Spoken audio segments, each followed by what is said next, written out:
आणि आज इंडियाच्या बैठकीत बहुतेक मोदी सांगतील आता मी ट्रम्पला धडा शिकवतो म्हणून. तसं केलं तर आम्ही त्यांचा नक्की सत्कार करू. सर, कलम 370 हटवून 6 वर्ष पूर्ण झाले, काय बदललं हा प्रश्न? काहीच बदललं नाही. कारण तिथे जमिनी खरेदी करता येतील, मोठ्या प्रमाणात परकीय गुंतवणूक येईल, हे दावे करण्यात आले. बघा, 6 वर्षामध्ये काश्मीरमध्ये काही बदललेलं नाही.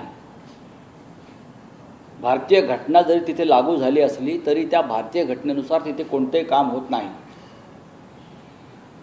भारतीय नागरिक तिकडे जाऊन आजही जमीन खरेदी करू शकलेला नाही. आजही तिकडे मोठ्या प्रमाणात गुंतवणुकीचे जे स्वप्न दाखवलं होतं मोदींनी ते आलेलं नाही.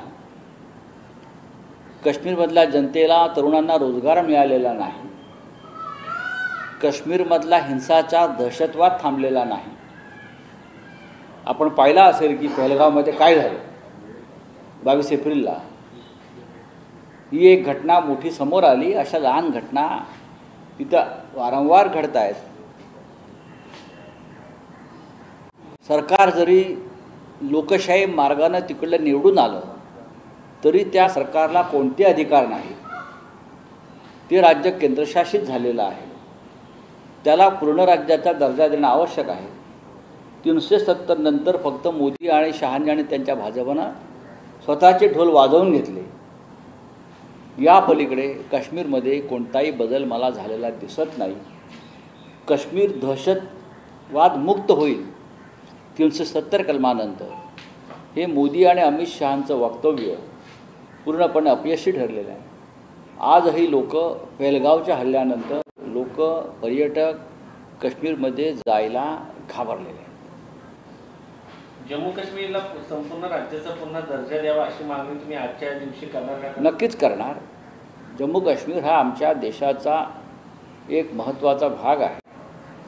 जम्मू काश्मीर राज्याशिवाय हिंदुस्थानचा नकाशा पूर्ण होऊ शकत नाही. आणि या राज्याला पूर्ण राज्याचा दर्जा मिळावा, त्यांना त्यांचे अधिकार मिळावे, ही आमची मागणी कायम राहील. ठीक आहे, चलिए क्या हिंदी. प्रश्न असा आहे की विधिमंडळात जी हाणामारी झाली होती त्यात अहवाल सादर होणार आहे, तुम्हाला काय अपेक्षा आहे? काही नाही, असे खूप अहवाल येत असतात. देवेंद्र फडणवीस यांच्या कारकिर्दीमध्ये अनेक विषयांवरती ATS नेमल्या, समित्या नेमल्या. ते अहवाल येतात नाही येत त्याच्याविषयी मला काहीच सांगता येत नाही, कोणालाच सांगता येत नाही. अंदाज समितीचे अध्यक्ष अर्जुन खोतकर, एस्टिमेट कमिटीचे अध्यक्ष अर्जुन खोतकर यांच्या PA धुळ्याच्या विश्रामगृहामध्ये 1,80,00,000ची कॅश सापडली.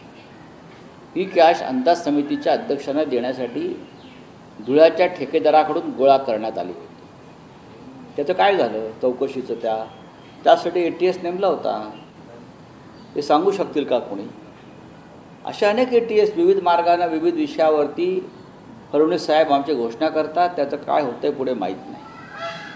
आज महाराष्ट्रामध्ये त्यांचा एकच उद्योग आहे की विरोधी पक्षाच्या कार्यकर्त्यांवरती खोटे गुन्हे दाखल करायचे, पोलिसांना त्या संदर्भात दबावाखाली आणायचे आणि आमच्या कार्यकर्त्यांवरती खोटे गुन्हे टाकून त्यांच्यावरती तडीपाऱ्या लावायच्या आणि आपले मग पक्षाचे भाजपच्या कार्यकर्त्यांना मोकळं रान द्यायचे. याच्याशिवाय देवेंद्र फडणवीस पोलिसांचा कोणताही वापर करताना मला दिसत नाही. आजच माझ्याकडे माहिती आली की आमचे अहिल्यानगरचे आमचे प्रमुख कार्यकर्ते, युवा सेनेचे प्रमुख अनिल राठोड जे आमचे आमदार होते 5 वेळा, त्यांचे चिरंजीव विक्रम राठोड यांच्यावरती सुद्धा अशा प्रकारचे खोटे गुन्हे दाखल करून त्यांच्यावरती कारवाई केली. त्यांचा संबंध काय, त्यांचा गुन्हा काय? पण कार्यकर्त्यांवरती, राजकीय कार्यकर्त्यांवरती, खास करून शिवसेनेच्या कार्यकर्त्यांवरती अशा प्रकारचे खोटे गुन्हे दाखल करून त्यांना शहरातून बाहेर जायला दहशत निर्माण करतात. अहिल्यानगरमध्ये मला आजच प्रकरण माझ्यासमोर आलेलं आहे. आमच्या अनिल राठोडांचे चिरंजीव ज्यांनी अहिल्यानगरमध्ये हिंदुत्वासाठी मोठं काम केलं.